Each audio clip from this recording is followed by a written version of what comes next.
그 말씀 참 흥미롭군요. 알프스에서의 어떤 만남. 프랑스 유학 시절 어느 알프스 산자락에서 여름방학을 보낸 적이 있습니다. 당시 저는 파리 근교의 폴란드 기숙사에 살고 있었는데 그곳에는 볼렌스키 몬시뇰님이 함께 살고 계셨습니다. 몬시뇰님은 매년 여름을 절친인 코르뱅 신부님과 알프스 지역의 산장 사제관에서 지내곤 하셨는데 그의 여름 저를 초대하신 것입니다. 어느 아침 볼렌스키 몬시뇰님과 신문을 사기 위해 바에 들어갔습니다. 곳에는 한 할아버지가 맥주를 시켜놓고 있었는데 처음 보는 우리를 향해 반갑게 인사를 하며 말을 건네는 것이었습니다.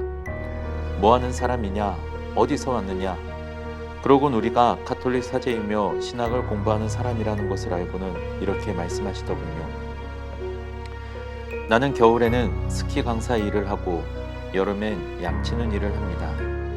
때로 양들과 산속 깊이 들어가 한 달 이상을 지낸 적도 있는데 어두운 밤중에 갑자기 폭풍우라도 몰아치는 날이면 두려움에 떨며 하느님께 도움을 청하며 기도하곤 합니다.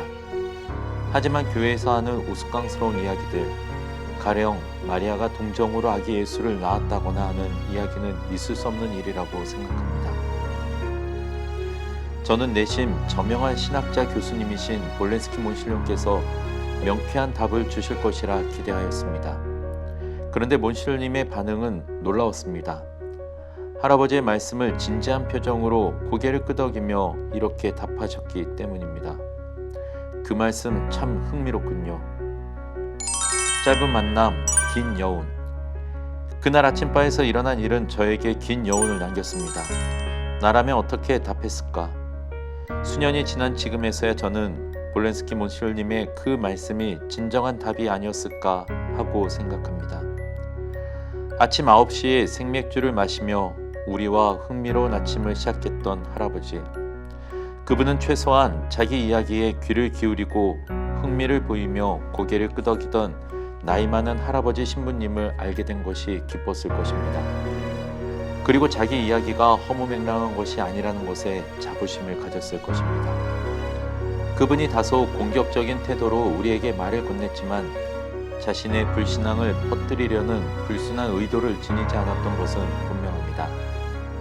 그분은 마리아의 동정 잉태와 같은 이야기가 믿기 어렵다는 것을 말하려는 것이었고 그 생각에 긍정적으로 반응하는 신부를 만났던 것이며 그 말에 공감하면서도 믿기를 포기하지 않는 한 사제를 알게 된 것입니다. 두 분이 믿기 어렵다는 것에 공감하고 있는 동안 어떤 답을 해야 할까 고민하던 저 자신을 반성하게 됩니다. 사실 믿기 어렵다는 것을 진지하게 생각하지 않았던 것입니다. 그런데 믿기 어렵다는 것을 솔직히 인정하는 순간 중요한 사실 하나가 눈에 들어옵니다. 그것은 마리아 역시 믿을 수 없다고 반신반의하였다는 사실입니다. 가브리엘 천사의 인사말에 마리아는 몹시 놀라며 이게 무슨 말인가 하고 곰곰이 생각하였으며 천사가 하느님의 구원 계획을 전했을 때 저는 남자를 알지 못하는데 어떻게 그런 일이 있을 수 있겠습니까? 하고 질문을 던졌던 것입니다. 마리아는 저보다 훨씬 현대적인 감각으로 주님의 천사에게 반문할 수 있는 용기를 지녔던 것이 아닐까요?